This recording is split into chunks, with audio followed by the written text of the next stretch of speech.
Kung favor at favor rin lang ng Diyos ang pag-uusapan, hindi ko po itinatanggi. Ang Diyos ay Diyos ng pagpapala. Ang Diyos ay Diyos na kailanman ay hindi nagkulang, tapat sa kabila ng ating mga pagkukulang. Aking nga pong patotoo, hindi man sa akin dumadaloy, literal, ang mga favor o lahat ng favor ng Diyos. Pero sa kalagayan namin mag-asawa na wala kaming investment, wala kaming sariling pag-aaring bahay o lupa, at ang aming mga anak ay hindi ko itinatanggi ay hindi nakapagtapos ng pag-aaral. Ang dalawa naming anak na bunso ay halos tapos lang ng tinatawag na ALS, Alternative Learning School.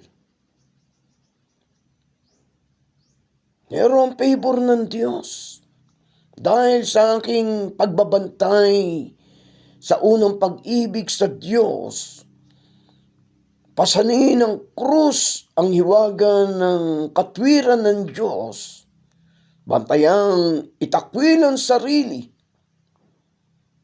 mamuhay sa bagong buhay na kaloob ng Diyos. Hindi kami napapahuli sa mga favor ng Panginoon. Karoon kami ng 10 apo.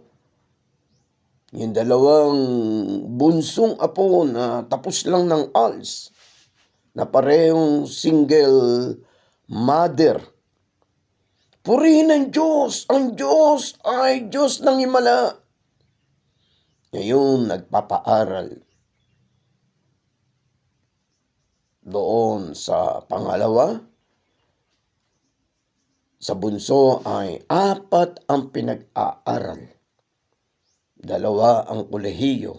Sa susunod na pasukan ay magtatatlo ang kolehiyo. Yung bunso na byuda, 4 ang anak, 3 pinag-aaral. Hindi ba favor ng Panginoon yan?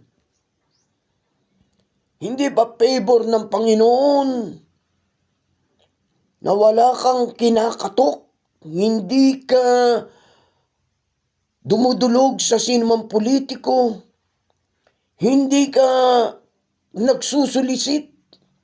Hindi mo binabandera ang kahirapan na dinadanas ng iyong pamilya. Pero nangunguyapit ka sa Diyos habang nagpapakaligaya kang sumunod sa kalooban ng Diyos. He will give the desire of your heart. Ako po ulitin ko. May mga pagkakataon dumarating din ang pag-aalinlangan sa aking may bahay.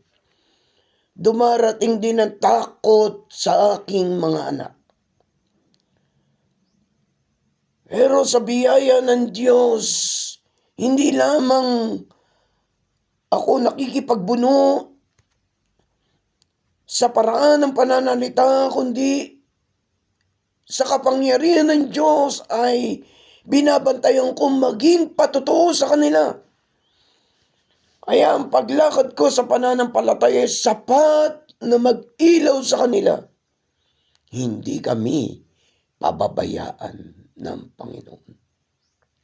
Kaya mga nararanasan ko po ay favor, kapangyarihan ng Diyos, hindi kaparaanan ng tao. Opo, hindi ko tinatanggi. May mga kinakausap akong pailang-ilang lingkod at kaibigan ko kay Kristo. Kapag kinausap ako ng Espiritu magsabi kahit pandugtong ng aking pamasahe, sinasabi ko ng buong katapatan. Pero Ang puso ko, pagtitiwala ko ay sa Diyos sapagkat may takot ako sumpain ang taong nagtitiwala sa kanyang kapwa-tao sapagkat sa aking pananampalataya, the Lord is my shepherd, I shall not want. Buhay si Jesus na Diyos ng Himala, noon, ngayon, magpakailanman. Amen. Amen.